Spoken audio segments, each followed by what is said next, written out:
دا د ویسکانسن د مادیسن پوهنتون د پیل لومړۍ اونۍ ده. دلته ایوان کاراباس خپل تعلیمي کال پیلوي چې د کرونا ویروس د وبا له امله اغېزمن شوی و.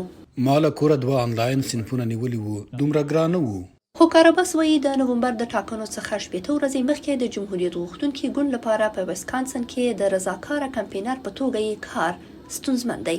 دلته د جمهوریت غوښتونکو د انتخاباتي مبارزو یوه ډله کوښښ کوي چې ولسمشر ټرمپ بیا وټاکل شي. موږ تر خپل امکانه پورې بهر وځو، د خلکو دروازې ورټکوو او په ټلیفون کې د خلکو سره خبرې کوو او دې ته ورته داسې نور.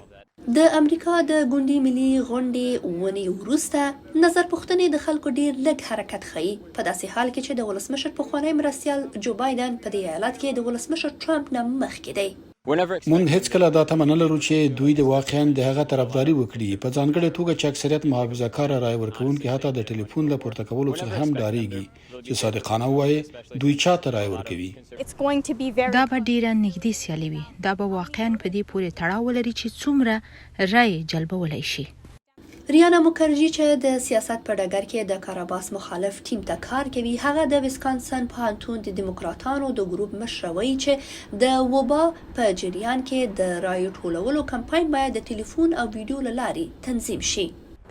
خلک چمتو شوي دي او دوی به یوازې یو ټلیفوني پیغام ته انتظار وي چې ځانونه راجستر کړي او د رای ورکولو غوښتنه وکړي. زه فکر کوم زما په اپلیکیشن کې شاوخوا 10,000 زنګونه راغلي دي. نو لدې سربیره ما تر دې ډیر مخکې کور په کور کمپاین کړی، د 0 څخه زیات کورونو ته تلم او فکر کوم چې دا به 200 ته ورسیږي.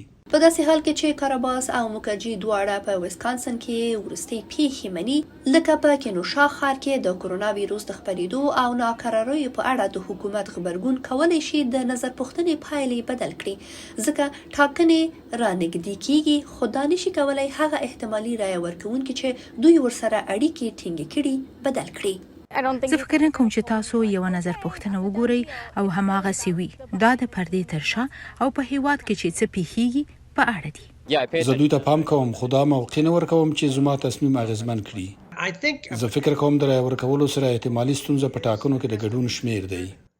د میشیګن پوهنتون پروفیسور مایکل چاګوت وایي سږکال د وبا له امله هیڅ وړاندوینه نشي کېدی. شاید په 2020 کال کې محققینو ته مناسب وي چې بیلابیل اټکلونه ولري چې د کم او زیاتو ګډونوالو بیلګې ولري.